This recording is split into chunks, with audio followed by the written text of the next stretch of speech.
Estudando o Livro dos Médiuns, um estudo sequencial da obra O Livro dos Médiuns de Allan Kardec. Essa é a nossa forma de transmitir esperança, conhecimento e alegria.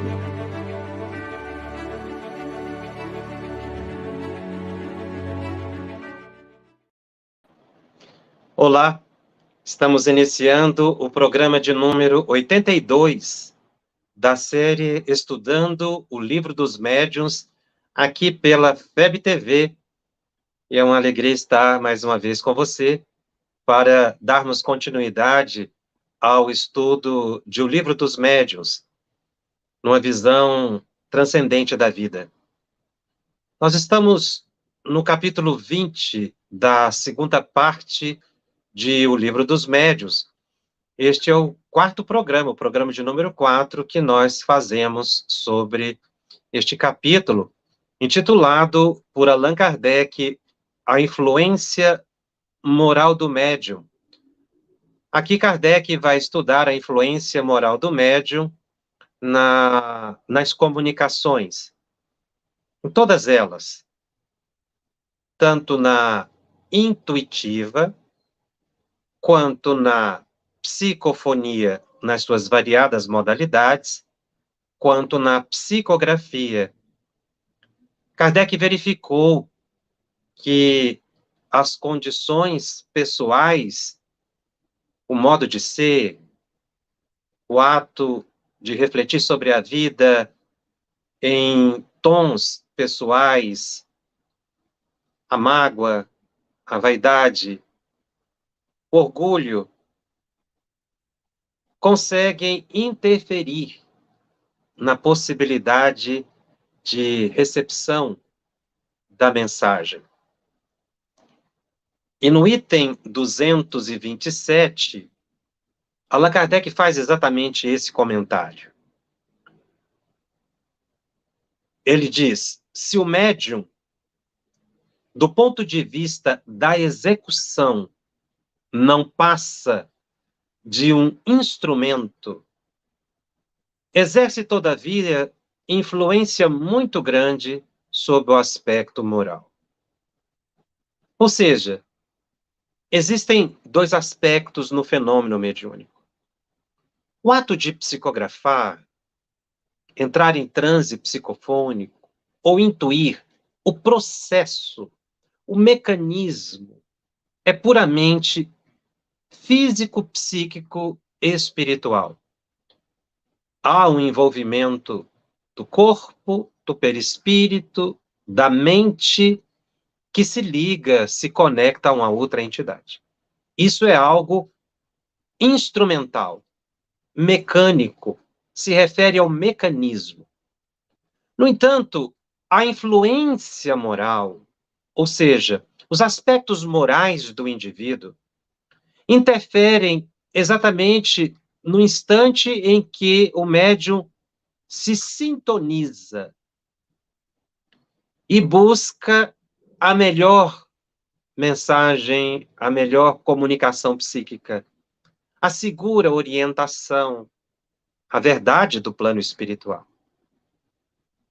É por isso que ele comenta sobre o ponto de vista da execução, do transe. Isso é mecânico. Mas em relação às qualidades da alma, não. E Kardec continua: para se comunicar, o espírito desencarnado se identifica com o espírito do médium. Esta identificação não se pode verificar, ou seja, ela não ocorre, se não havendo entre um e outro simpatia. Se assim é lícito dizer, afinidade.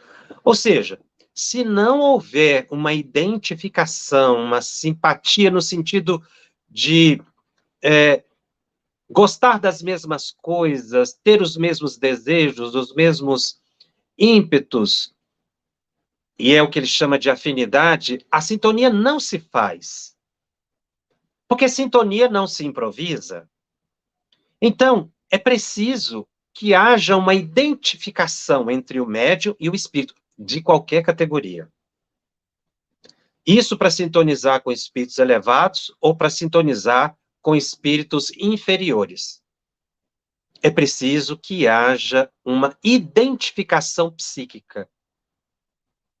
É preciso que haja um encontro de pensamentos que é denominado de sintonia, que decorre da afinidade, da simpatia. Repito, a palavra simpatia não está sendo utilizada aqui no sentido de alguém que seja agradável.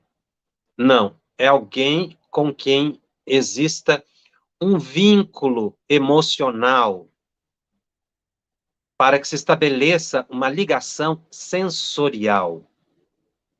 A alma exerce sobre o espírito livre uma espécie de atração. A expressão aqui está se referindo ao ângulo do médium para os desencarnados. Ou seja, a alma, o médium, exerce sobre o espírito livre, o desencarnado, uma espécie de atração ou repulsão, conforme o grau de semelhança entre eles. Essa é uma chave geral para o estabelecimento de conexões psíquicas ou para o desfazimento dessas mesmas conexões psíquicas. Eu posso atrair ou afastar uma entidade. Essa é, aliás, uma das peculiaridades do sentido mediúnico, esse campo mento-eletromagnético, que é preciso que se estabeleça. Então, uma pessoa, porque aí nós estamos utilizando a palavra médium no sentido genérico,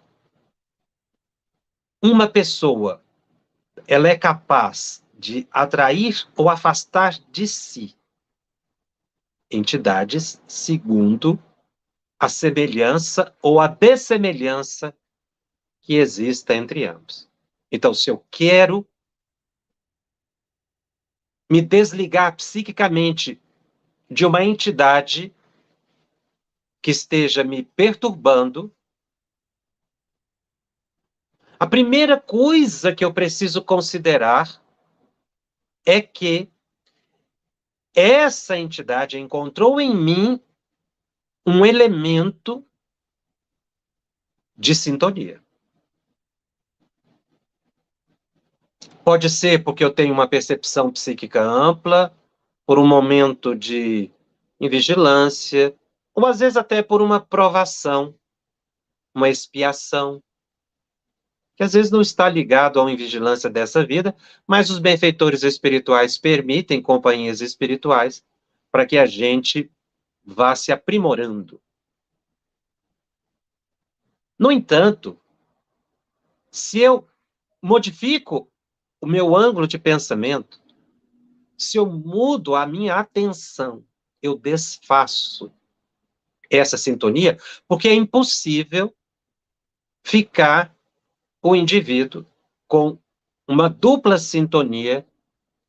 Se ele busca pela prece os espíritos elevados, ele dessintoniza dos espíritos inferiores. É essa atração ou repulsão que Kardec já havia verificado que os espíritos orientaram-no. E é quanto a isso que o médium precisa ficar mais atento, aprender a ligar e a desligar o pensamento, se ele quiser manter o equilíbrio no cotidiano. É a base também para o transe mediúnico na sessão mediúnica. Mas, no dia a dia, essa atração ou repulsão são elementos essenciais para a manutenção do nosso equilíbrio. Então, é o comportamento reto, a prece, o passe ajuda muito. A água fluidificada também, porque dá muita energia para o indivíduo e isso fortifica a mente. E a mente fortalecida consegue vencer a sintonia negativa. E aí continua Kardec, os bons espíritos têm afinidade, os bons têm afinidade com os bons, e os maus com os maus. Donde se segue que as qualidades morais do médium exercem grande influência sobre a natureza dos espíritos que por ele se comunicam. Aqui é importante observar que nós não estamos tratando, Kardec não está tratando aqui do atendimento a espíritos sofredores em reunião mediúnica, não. A obsessores, que também é uma ideia que se popularizou, quase que um mito, que o médium que incorpora espíritos doentes, suicidas, obsessores da reunião mediúnica, ele é de natureza inferior. Muito pelo contrário. São almas que foram preparadas para o atendimento dessas entidades. E o fazem num sentido de ampla caridade. Aqui está falando é de uma sintonia permanente e que vai repercutir não no socorro de espíritos sofredores, mas, sobretudo, naqueles momentos em que o médium se serve de instrumento para o esclarecimento do próximo, uma mensagem de orientação, uma mensagem de consolo, ou até uma intuição pessoal. É aí que, de acordo com a moralidade do médium, ele poderá atrair entidades perturbadoras ou se enganar na interpretação da mensagem que recebe. Se o médium é vicioso, em torno dele se venha agrupar os espíritos inferiores, sempre prontos a tomar o lugar dos bons espíritos evocados. A qualidade que, de preferência, atrai os bons espíritos são. E aí Kardec enumera a bondade, a benevolência, a simplicidade do coração, o amor do próximo, o desprendimento das coisas materiais. São as grandes qualidades que nós devemos todos almejar. No nosso plano reencarnatório, é muito importante nós nos esforçarmos nessa simplicidade de coração, amor ao próximo, desprendimento das coisas materiais, além da bondade e da benevolência. E Kardec enumera também os defeitos que os afastam, são o orgulho, o egoísmo, a inveja, o ciúme, o ódio, a cupidez, a sensualidade e todas as paixões que escravizam o homem à matéria.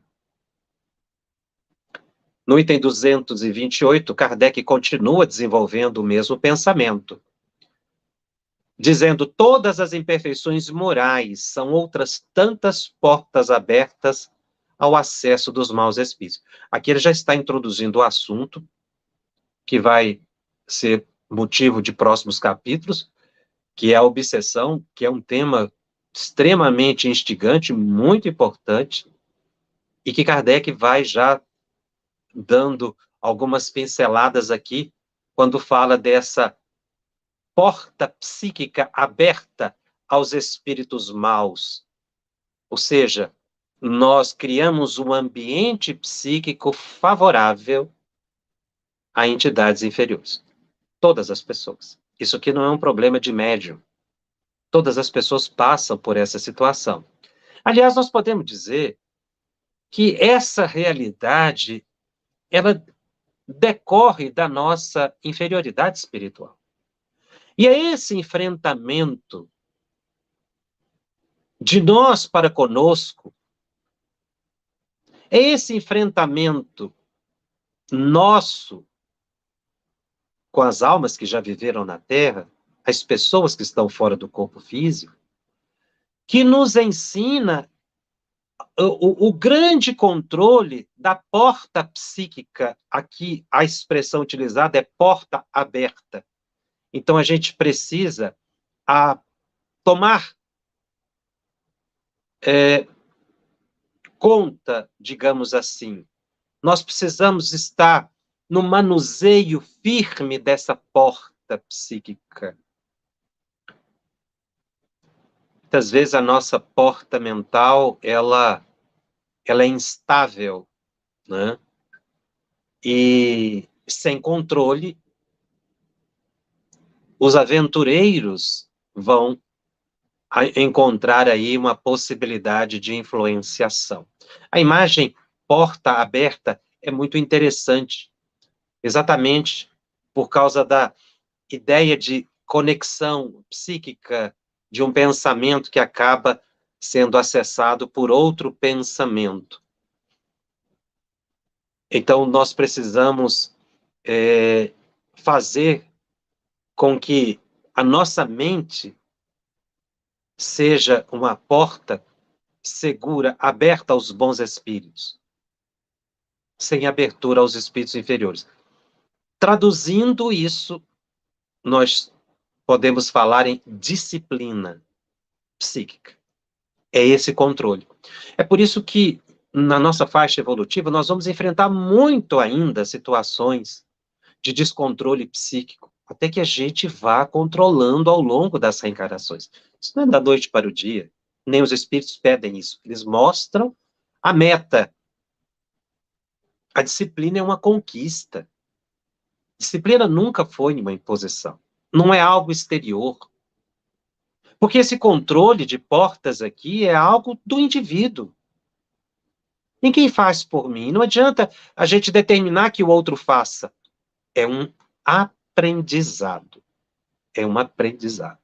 Por isso os espíritos dizem no livro dos espíritos, aquele que tem facilidade hoje para vencer os maus pendores, esforçou-se no passado. E se a gente quiser no futuro ter maior facilidade no autocontrole, nós precisamos começar o exercício agora. É um exercício, é um esforço perseverante. E Kardec vai ainda desenvolvendo o pensamento, falando das imperfeições. Aqui, os espíritos inferiores mais exploram, com maior habilidade, é o orgulho. Porque é aquele vício moral que a criatura menos confessa a si mesma. O orgulho tem perdido muitos médiuns dotados das mais belas faculdades. E que, se não for essa imperfeição, poderiam tornar-se instrumentos notáveis e muito úteis, ao passo que, presos a espíritos mentirosos, suas faculdades, depois de se haverem pervertido, aniquilaram-se e mais de um se viu humilhado por imensas decepções. Kardec destaca muito orgulho, os espíritos destacam isso bastante para Allan Kardec, exatamente porque é a partir do orgulho que o médium se perde.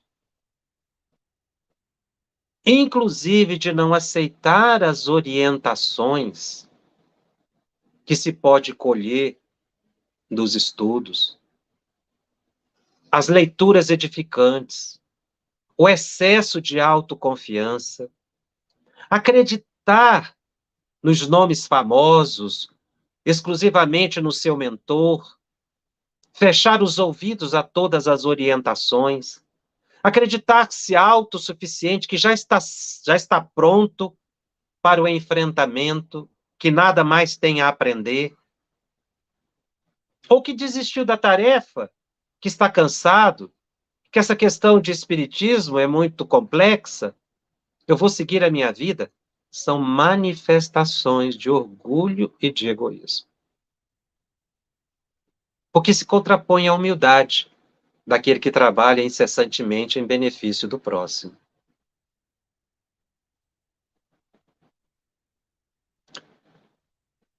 O orgulho se manifesta nos médiuns por sinais inequívocos, que devem merecer de todos a maior atenção, pois se constitui numa das causas mais fortes de suspeição das mensagens que o médium recebe, das intuições que o médium acaba acreditando, nas vidências que o médium acredita e que não coloca nenhum limite, porque ele acredita que tudo é verdade. E Kardec, nesse item 228, vai enumerar as características dos médiuns orgulhosos. É muito interessante esse trecho. Kardec anota o seguinte: começa por uma confiança cega nas comunicações e na infalibilidade do espírito que por ele se comunica. Daí um certo desdém por tudo que não venha deles. É que julgam ter o privilégio da verdade. Prestigiam os grandes nomes. Nomes de espíritos famosos, nomes de pessoas famosas, com que se adornam os espíritos tidos por seus protetores. Os deslumbra. E como neles o amor próprio sofreria se houvessem de confessar que são ludibriados, repelem todo e qualquer conselho. É aqui que a gente vê médiuns abandonando grupos porque não aceitam a mínima análise da mensagem, de uma orientação que deu, de uma opinião que quer que prevaleça. E aí, como a pessoa não consegue vencer a argumentação do autor, é muito comum desvalorizar o autor para invalidar a sua orientação. Muitas pessoas dizem que Kardec está ultrapassado, que Kardec não é aplicado, não é aplicável, exatamente por colocações como essa. Mas o que os espíritos querem com essas observações sobre o orgulho e a vaidade é nos estimular ao bem, porque isso aqui é um verdadeiro insight. Quando uma pessoa de boa vontade lê um trecho desse, ela se descobre. Nossa, eu não percebi isso, que bom que agora vejo. Eu era cego, agora estou esclarecido. É assim que se deve receber toda a orientação que venha em nosso benefício, e não afastar. Muitos médiuns passam a evitar os grupos e as pessoas que podem orientar. Às vezes um grupo inteiro se afasta também daqueles ou do ambiente que possam ser esclarecidos. Kardec anota, afastando-se dos amigos e de quem quer que lhes possa abrir os olhos, ao invés de ficar agradecido por afastar o indivíduo da obsessão. Se ouvem, nenhum apreço dão às opiniões, porquanto duvidar do espírito que os assiste, muitos médiuns pensam assim, é uma verdadeira profanação. Aborrecem a menor contradita, com uma simples observação crítica, e vão, às vezes, ao ponto de tomar ódio às próprias pessoas que lhes têm prestado o serviço. É claro que existem críticas infundadas ao trabalho de um médium.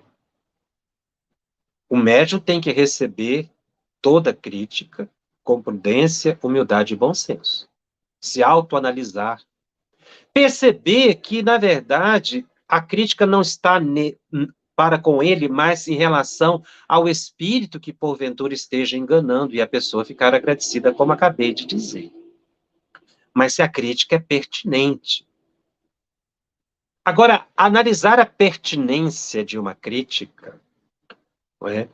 Sem que a gente esbarre na vaidade, A gente precisa fazer um exercício de se afastar de si mesmo e como quem olhasse de fora. O Prêmio Nobel em Literatura, o grande escritor português José Saramago, disse certa vez: é necessário que às vezes a gente saia da ilha para poder enxergar a ilha. Se a gente não fizer esse esforço, e é um esforço mesmo, não é muito simples, de você se abstrair, afastar-se, não é, daquele contexto de trabalho que se está, e procurar analisar como quem tivesse de fora, ou como quem observasse de fora. Se a gente não fizer esse exercício, a gente não consegue enxergar a fascinação que muitas vezes nós estamos colocados ou o próprio grupo está colocado. É preciso sair da ilha para enxergar a ilha. Porque dentro, às vezes, a gente não enxerga. Então, se uma pessoa faz uma crítica mordaz, deixa eu analisar aqui. Justifica? Não. Mas eu estou dizendo que não justifica por quê? É porque não justifica mesmo? Porque a pessoa não tem condições de analisar essa matéria? Ou é fruto da minha vaidade? Chico Xavier passou muito por isso. Muitas pessoas diziam que tudo aquilo que ele psicografava era mentira. Intimamente ele sabia que era verdade.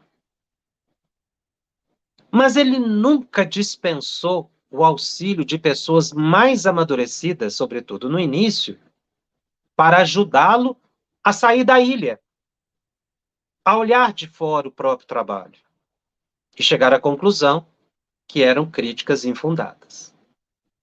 Mas eu preciso ter certeza, porque senão eu tomo qualquer observação como uma crítica infundada e fico melindrado, fruto do meu orgulho.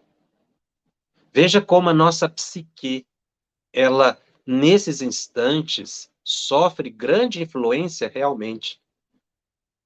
Porque se, por um lado, uma pessoa nos chega para esclarecer, aquele espírito que me fascina e com quem eu estou ligado vai me sugerir o afastamento do trabalho.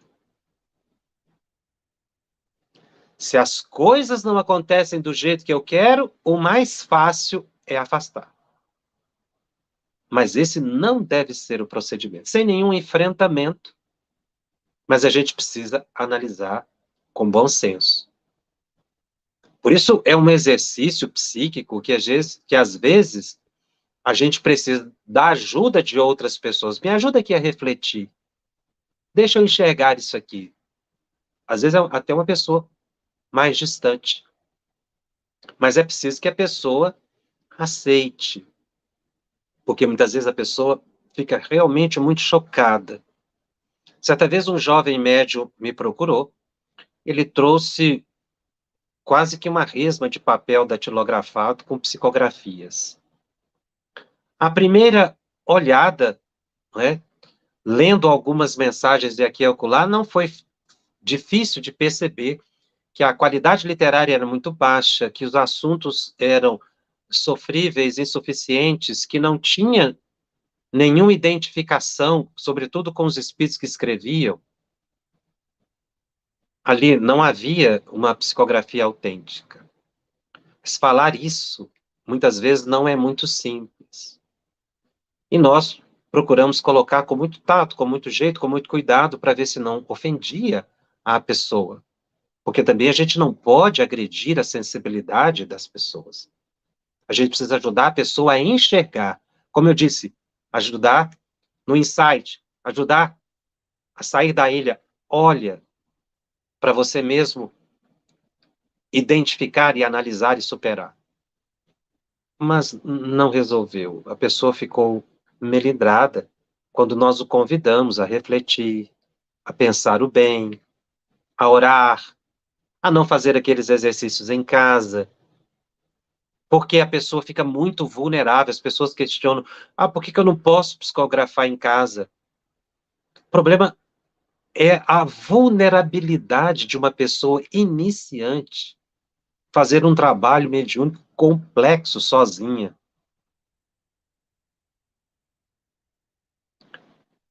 É esse isolamento que mais prejudica o médium. Kardec vai anotando. Os espíritos inferiores, a primeira coisa que fazem é inspirar o médium a se afastar, a se isolar, porque assim eles ficam presas mais fáceis. Então, quando se aconselha a não fazer um trabalho mediúnico sozinho, é exatamente porque a pessoa ainda está numa fragilidade decorrente da inexperiência. Mas é a fase que a pessoa mais se rebela. E depois vai colher os frutos lá na frente da decepção. Esses mesmos espíritos se comprazem em manter os médiuns, as pessoas, nas ilusões, para o que os fazem considerar coisas sublimes as mais poupudas absurdidades, na tradução do Guilherme Ribeiro. Quer dizer, as maiores absurdidades, a pessoa acha que é sublime porque ela não consegue enxergar. A confiança absoluta na superioridade do que obtém, desprezo pelo que deles não venham, e refletida a importância dada aos grandes nomes, recusa de todo o conselho, suspeição de qualquer crítica, afastamento dos que podem emitir opiniões desinteressadas, crédito em suas aptidões, apesar de inexperientes, são as características dos médiuns orgulhosos. Interessante Kardec anotar que a inexperiência, acreditar-se experiente quando não tem experiência, quando se é iniciante, é uma característica de orgulho. É preciso que a gente reflita. Devemos também convir que muitas vezes o orgulho é despertado no médium pelos que o cercam. Eu achei essa frase lapidar, porque a gente está analisando o médium de per si por ele mesmo, mas o grupo muitas vezes leva o médium à derrocada. Porque estimulam nele a vaidade com excessos de elogios, com presentes, com a própria evidência que se dá. O médium passa a ser o assunto do momento. Nada se refere a não ser que seja através dele. Esse destaque é extremamente perturbador para o médium. As pessoas acham que estão ajudando muitas vezes, mas não estão. Se o médium não é muito preparado para enfrentar essa questão do elogio, Kardec anota, se ele tem faculdades um pouco transcendentes, não precisa nem ser as faculdades mais sublimes, um pouco transcendente, é procurado e gabado e entra a julgar-se indispensável. Logo toma ares de importância e desdém, quando presta a alguém o seu concurso. Mais de uma vez, tivemos motivo de deplorar elogios que dispensamos a alguns médiuns, com o intuito de os animar. Estimular a pessoa é uma coisa. Dar um feedback positivo é importante. Isso faz parte até do cotidiano do trabalho. Né? O feedback positivo. Mas o que Kardec coloca aqui é o elogio sem sentido, é o destaque que faz com que a pessoa fique realmente perdida no próprio trabalho.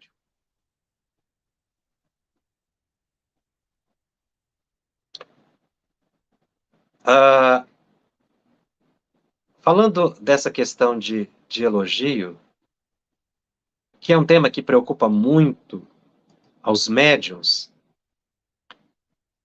eu trouxe aqui uma questão que eu acho muito atual e foi tratada por Chico Xavier numa entrevista que ele deu para Fernando Orme, no livro intitulado Janela para a Vida,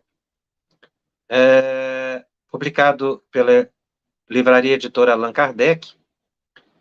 o entrevistador fez uma pergunta muito interessante para Chico Xavier. E foi a seguinte: a respeito da autoimunização contra os males e tentações da fama, Einstein fez o seguinte comentário: a única forma de iludir a corrupção pessoal dos elogios é seguir trabalhando. A gente sente a tentação de deter-se para escutar os que nos elogiam. A única coisa a fazer é não prestar atenção e continuar trabalhando. Não há nada melhor do que o trabalho. Qual a sua fórmula ou meio de defesa ante as tentações da fama? Perguntou a Chico Xavier. E Chico saiu com a seguinte resposta: não me considero com créditos para adquirir popularidade. Mas devendo responder à pergunta, creio que a fama é uma grande oficina de fotografias. Uma criatura conquista renome e com isso passa a ser vista por numerosas pessoas que simpatizam ou não simpatizam com ela.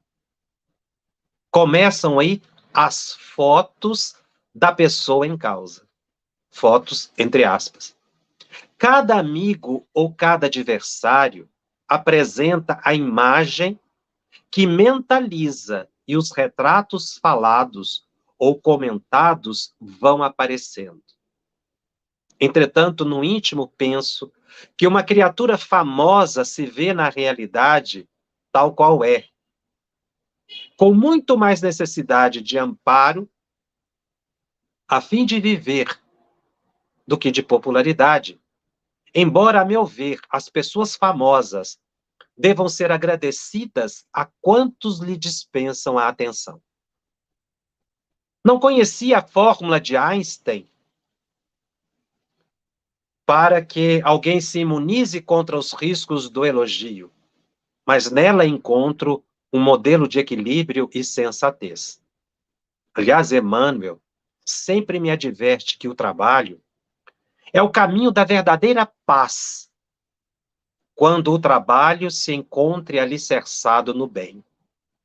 Refiro-me ao assunto com o respeito que me vincula ao assunto, com o respeito que vincula a indagação. Mas preciso esclarecer que, quanto a mim, nunca precisei estar vigilante contra os inconvenientes da fama, de vez que nada fiz para conquistá-la. E se trabalho sempre é porque preciso aprender a servir em meu próprio benefício. Competindo-me ainda acrescentar que os espíritos amigos me ensinam que devo sempre trabalhar, porque, sinceramente, não tenho algo melhor a fazer. Esta resposta é de uma atualidade surpreendente, como tudo que vem dos espíritos superiores que têm uma visão ampla, genérica, universal. Esse é um ensino universal, a partir da própria observação do entrevistador, quando faz essa citação de Einstein.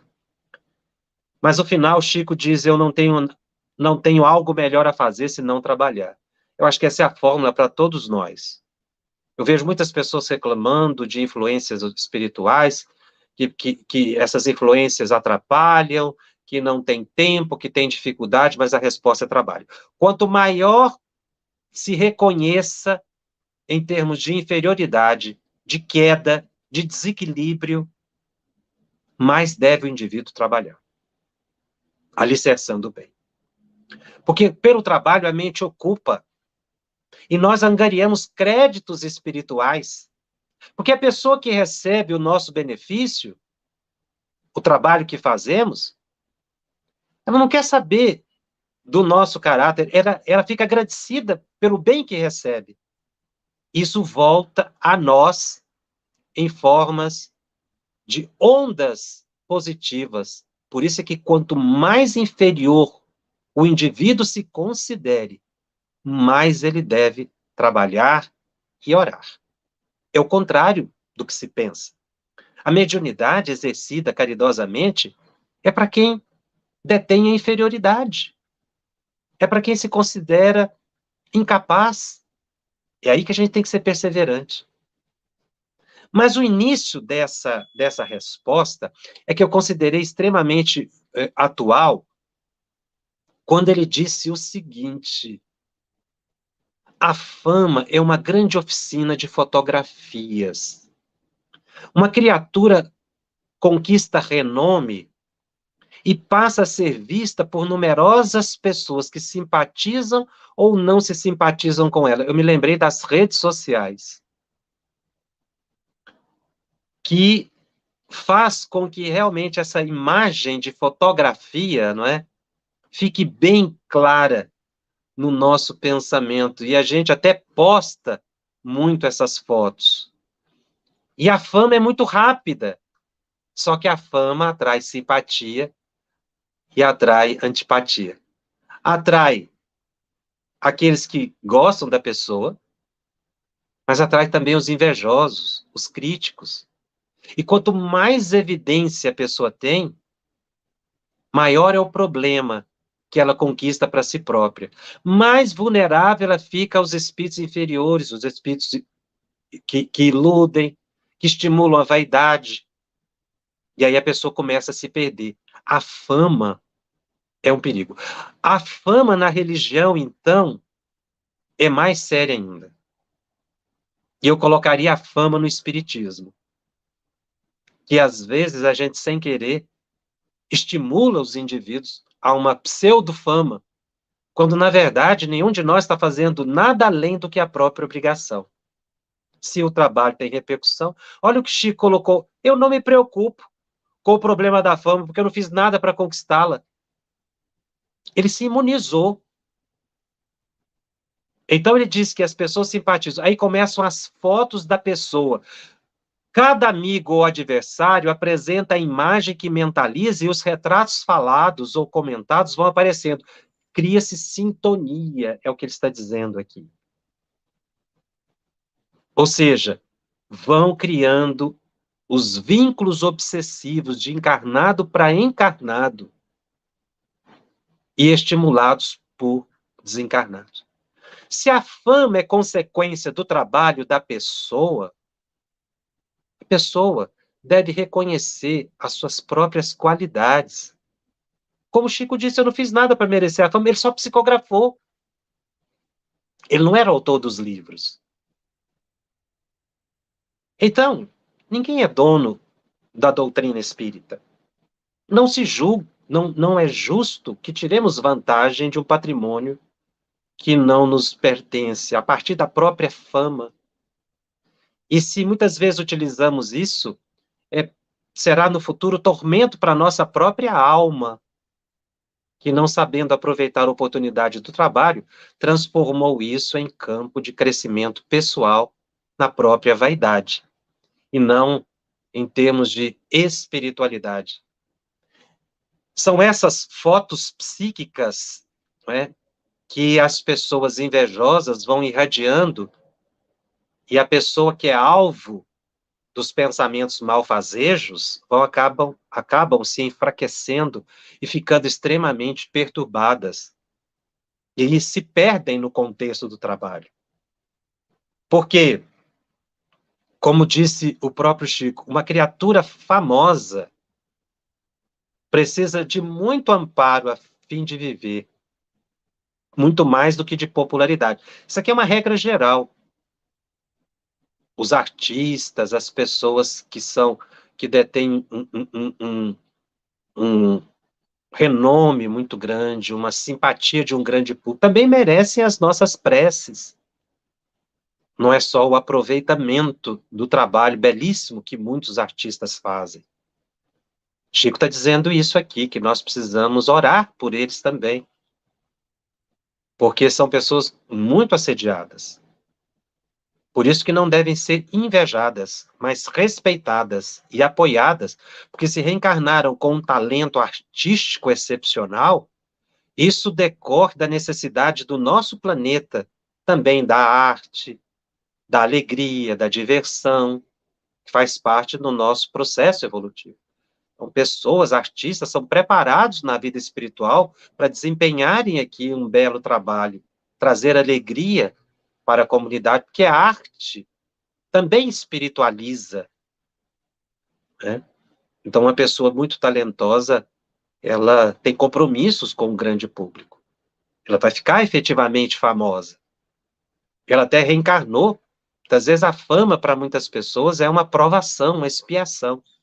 Por isso Chico diz que são pessoas, as pessoas famosas, elas devem ficar agradecidas, mas também merecem a nossa compreensão e jamais a inveja ou a crítica, que é o que elas menos precisam. E no campo doutrinário, nós devemos trabalhar com muita sinceridade, com consciência das nossas próprias possibilidades, sabendo que nós estamos numa doutrina em que todo esforço deve ser aquele de nos tornarmos instrumentos dóceis nas mãos dos benfeitores espirituais. Instrumentos dóceis nas mãos dos benfeitores espirituais. Essa é uma reflexão permanente que nós todos nos devemos a ter. E essa docilidade é um princípio de cooperação. No item 229, o Kardec anota: a par disso, ponhamos em evidência o quadro do médium verdadeiramente bom, daquele que se pode confiar. Ele falou bastante dos médiuns imperfeitos, da vaidade. Então, ele coloca aqui alguns aspectos, considerando médiuns, não é, que tenham grande facilidade ou maleabilidade no fenômeno, na produção do fenômeno mediúnico, e que permitem que se comunique através dele livremente os espíritos, sem encontrarem qualquer obstáculo material, importa considerar a natureza dos espíritos que habitualmente o assistem, para que não nos fixemos em nomes, senão a linguagem. Jamais deverá o médium perder de vista que a simpatia, não é, deve ser adquirida pelos bons espíritos, ou seja, a pessoa deve se esforçar para atrair a simpatia dos bons espíritos. E essa simpatia se adquire na razão direta dos esforços para afastar os maus. Esforço. Esforço. Quer dizer, é um trabalho processual. Não é algo que se acaba. É um processo de esforço para se afastar. Não quer dizer que você vai conseguir sempre, mas é um esforço. Por isso, é um trabalho processual que se desenvolve no tempo. Compreendendo que sua faculdade é um dom que só lhe foi otorgado para o bem, de nenhum modo procura prevalecer-se dela, nem apresentá-la como demonstração de mérito seu.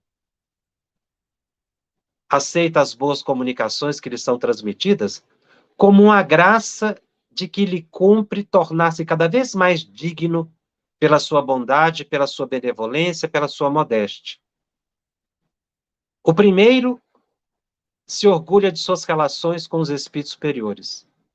Este outro se humilha por considerar-se sempre abaixo desse favor. É a frase final da resposta de Chico Xavier, quando ele disse: eu não fiz nada, nada me pertence.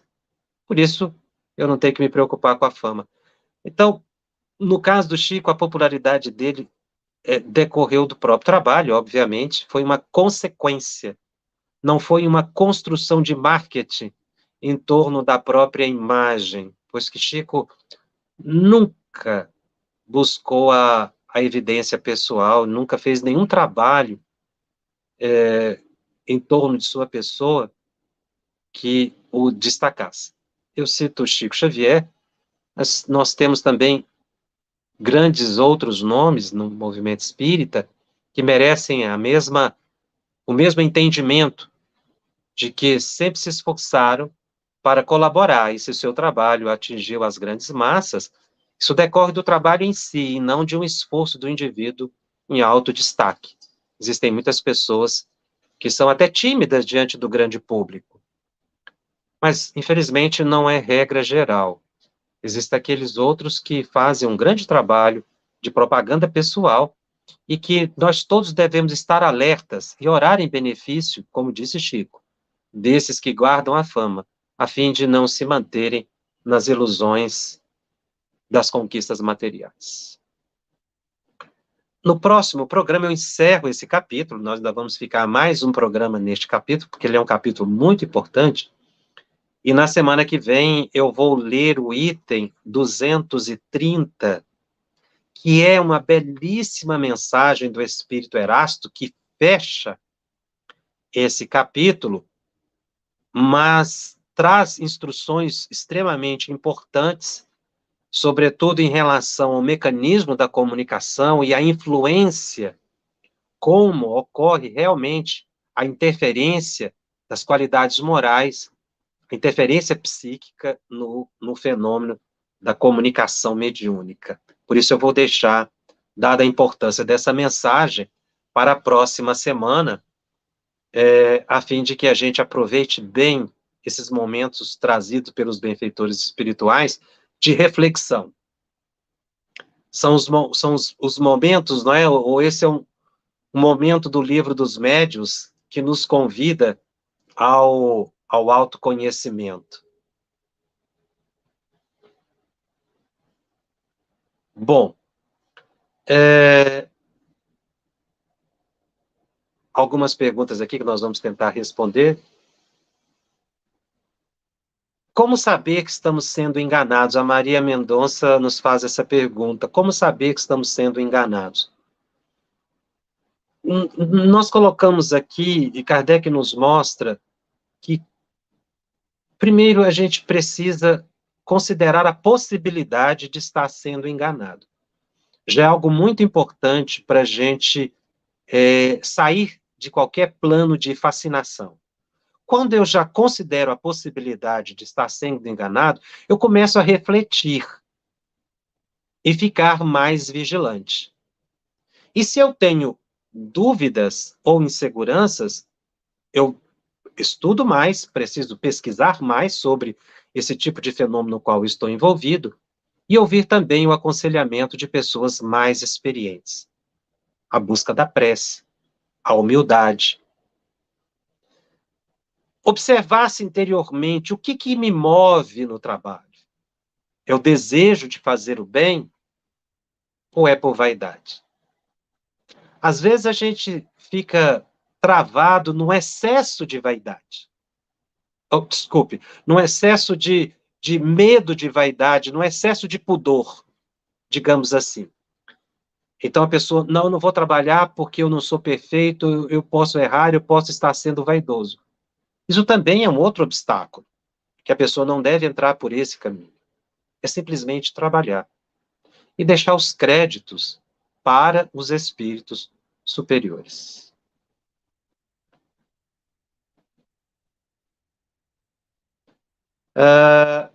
Uma pergunta que eu achei, não sei se eu entendi, os espíritos que estão em zonas umbralinas precisarão ser ouvidos para receber ajuda.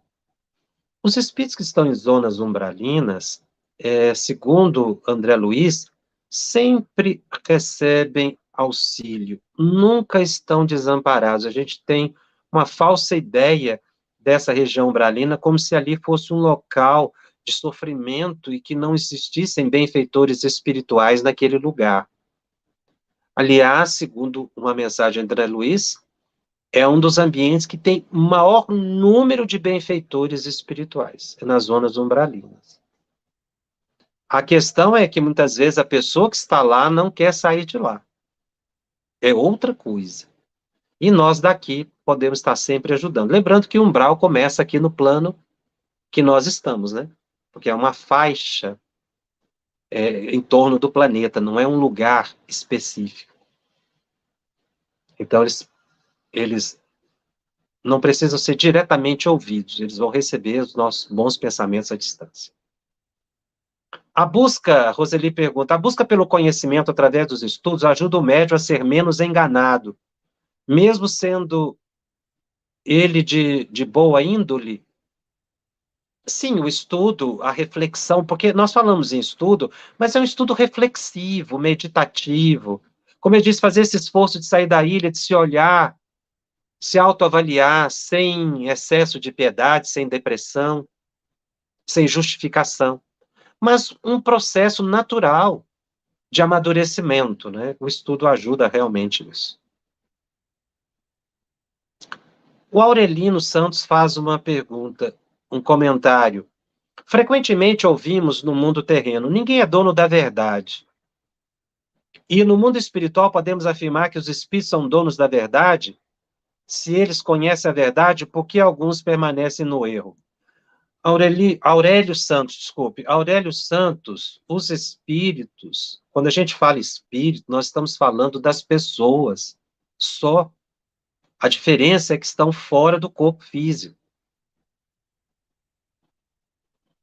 Os espíritos, essa expressão é genérica, mas ela se refere à própria humanidade. Nós temos uma humanidade, uma parte no corpo físico, uma parte fora do corpo físico. De vez em quando isso muda. Quem está fora do corpo físico vem para o corpo físico, e assim sucessivamente, através das reencarnações. Então, no mundo espiritual, não tem espírito que é dono da verdade. Tem espírito que sabe e que não sabe. Uma pessoa que estude sobre espiritualidade, efetivamente ele vai ter muito mais conhecimento do que muito desencarnado, que nunca estudou esse assunto. Não estou dizendo que é melhor ou pior. Não sabe, simplesmente não tem conhecimento porque nunca estudou. Então, no mundo espiritual, não é porque está no mundo espiritual que detém toda a sabedoria, muito pelo contrário. Só espíritos puros, que nós temos uma referência aqui é Jesus. Espíritos superiores. Só esses espíritos, eles têm um conhecimento pleno da verdade. Lembrando que verdade é algo muito relativo, está relativizado pela nossa evolução. O que é verdade para mim hoje pode não ser amanhã. A verdade de um tempo. A gente vê isso muito na biografia do Emmanuel. O Emmanuel tinha a sua verdade, e ele coloca isso há 2000 anos, quando ele conheceu Cristo. E depois ele foi evoluindo a sua verdade, ele foi mudando a visão, porque ele foi evoluindo espiritualmente. Aí ele passou a ter uma visão mais transcendente do próprio Cristo. Então, conforme a gente evolui, os nossos valores, a questão do referencial modifica, e o que é verdade também toma um significado muito grande. Então, os espíritos não são donos da verdade, eles não conhecem toda a verdade, e eles permanecem, muitos permanecem no erro como nós, em função da falta de conhecimento. Por isso é que nós temos que reencarnar.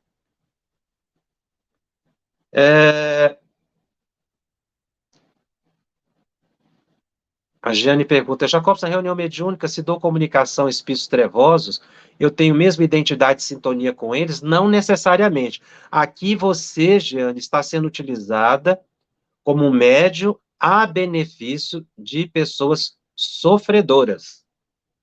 Então, aí os espíritos, benfeitores espirituais, vão ajustar a sua sintonia naquele momento para você conectar. Mas as suas qualidades morais, a sua elevação vai ajudar muito aquele enfermo, porque quando ele se sintonizar com um médium moralizado, um espírito trevoso, como foi colocado aqui, quando ele se sintoniza, ele vai receber toda aquela emanação amorosa e bondosa do médium.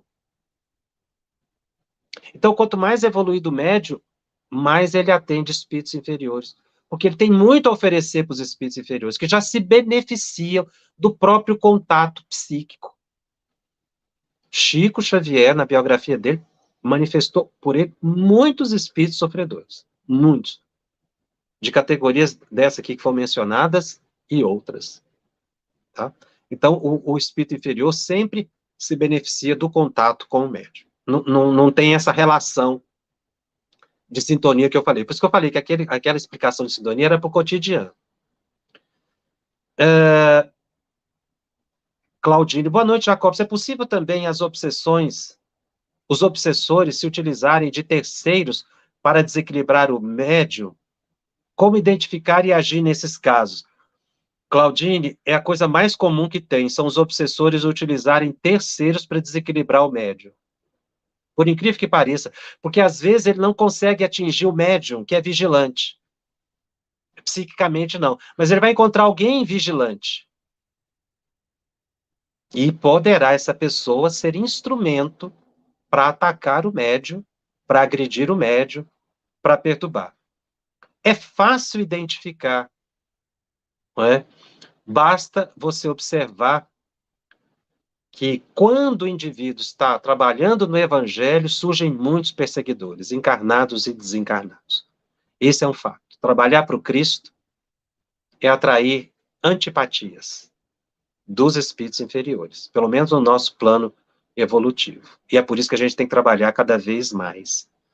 Então, a gente tem que estar sempre evitando discutir com as pessoas, evitar dar oportunidade das pessoas terem motivo contra nós, tomar muito cuidado com o que a gente fala, tratar bem todo mundo, ser gentil, porque a gente não dá motivo, não dá abertura para espíritos inferiores. Não se colocar em risco, não é? Para evitar que espíritos trevosos utilizem terceiros e vigilantes para atingir o trabalhador do bem.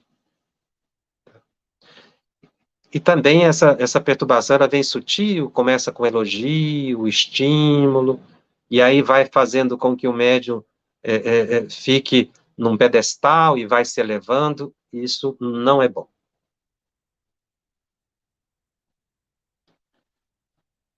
Bom, Gleison Ramos nos pergunta, como se trata com um espírito inferior em uma sessão mediúnica, se declarando que quer trabalhar com o seu médium, poderia permitir, a fim de levar ensinamentos para sair, ele possa aprender e evoluir? Um espírito inferior se declarando que quer trabalhar com o seu médium. O espírito inferior não tem como, Kardec até fala isso, a gente não pode se sintonizar para trabalhar com espíritos inferiores. Se o espírito é inferior, ele merece esclarecimento. E ele vai encontrar muitos motivos de trabalho na dimensão espiritual em que está, se ele está esclarecido para o trabalho. Mas não é bom se sintonizar com espíritos inferiores.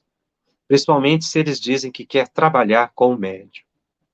Eles estão precisando de auxílio. O Gleison pergunta, para sentar na mesa mediúnica devemos ter algum preparo? Uma primeira vez sentado nessa mesa, o médium pode receber espíritos, receber mensagens ou socorrer um espírito precisando de ajuda?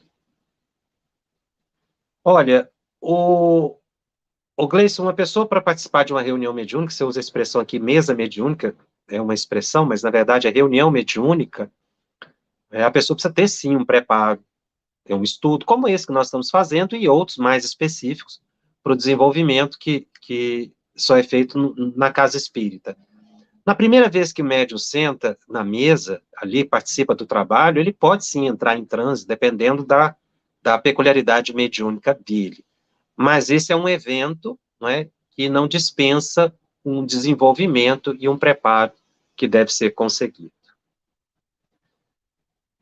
O André Borgomoni nos pergunta, orgulho e vaidade são as grandes armadilhas para afundar os médios, que precisam ser pessoas de moral elevada. Como pontuar falhas sem ofender?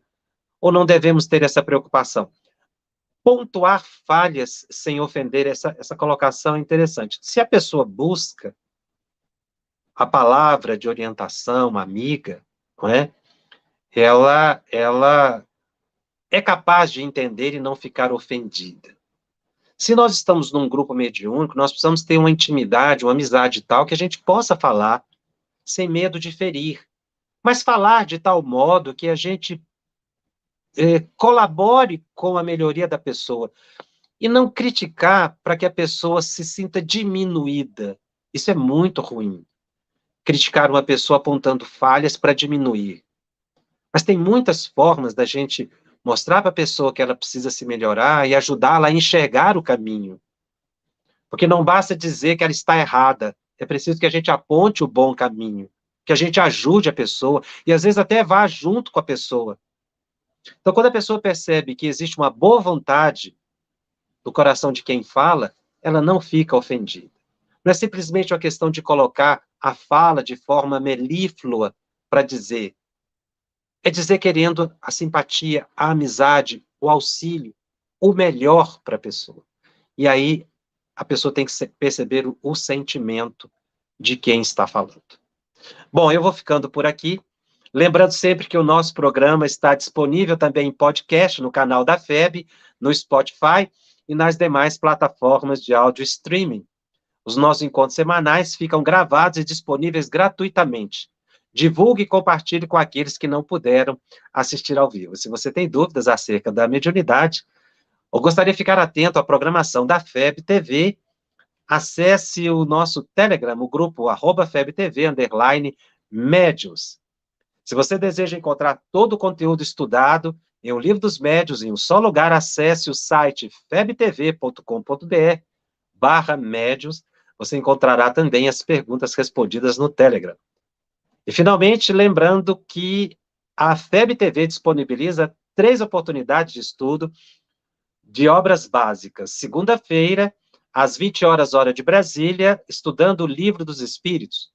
Terça-feira, 20 horas, aqui comigo, estudando o Livro dos Médiuns, hora de Brasília. E também 21h30, hora de Brasília, nas quintas-feiras, estudando o Evangelho segundo o Espiritismo. E convidando você a ser um padrinho ou madrinha da FEB TV.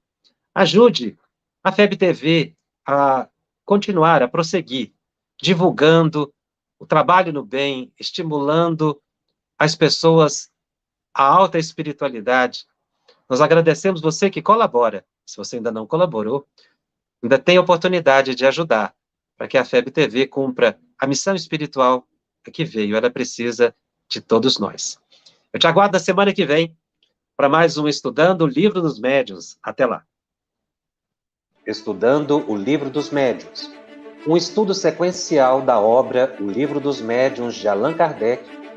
Essa é a nossa forma de transmitir esperança, conhecimento e alegria.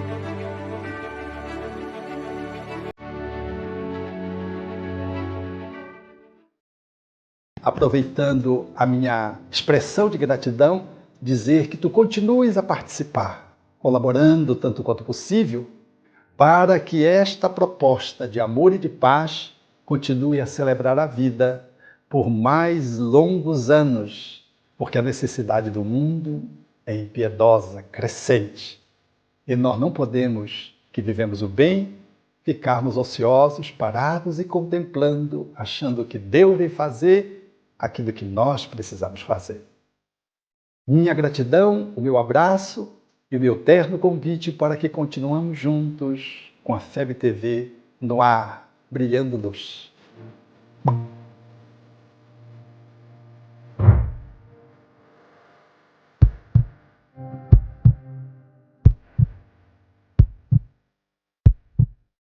Iniciamos hoje a campanha Conheça a Federação Espírita Brasileira, que busca mostrar quem ela é. O trabalho realizado por meio desta instituição centenária, trazendo você para dentro da nossa casa. Como surgiu a Federação Espírita Brasileira? De Augusto Elias, o seu fundador, aos dias de hoje, o que ocorreu? Quem foram e quem são os vultos que fizeram e fazem parte desta história? Qual a relação de nomes como Chico Xavier, Bezerra de Menezes e Ivone Pereira com esta instituição? Qual a sua missão? Como ela atua na formação do homem de bem? apresentaremos a Federação Espírita Brasileira em formato dinâmico com vídeos, depoimentos, postagens históricas, áudios.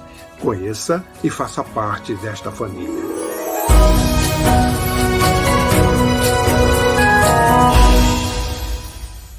A Federação Espírita Brasileira lança o portal FEB Podcast, com conteúdos em áudio que objetivam esclarecer e consolar corações para uma postura de vida com fé, harmonia e esperança. Diretamente dos estúdios da Federação Espírita Brasileira, está começando o podcast Espiritismo em Pauta. Você está ouvindo o podcast Estudando o Livro dos Espíritos. Olá, eu sou o Thiago Toledo e você está ouvindo o podcast do Cidadão do Universo. Você está ouvindo o podcast do Entre Dois Mundos. Você está ouvindo o podcast do Gostinho de Leitura. Estudando o Livro dos Médiuns. Olá, eu sou a Marina Miranda e você está ouvindo o podcast Minha Nada Mole Encarnação. Essa é a nossa forma de transmitir esperança, conhecimento e alegria.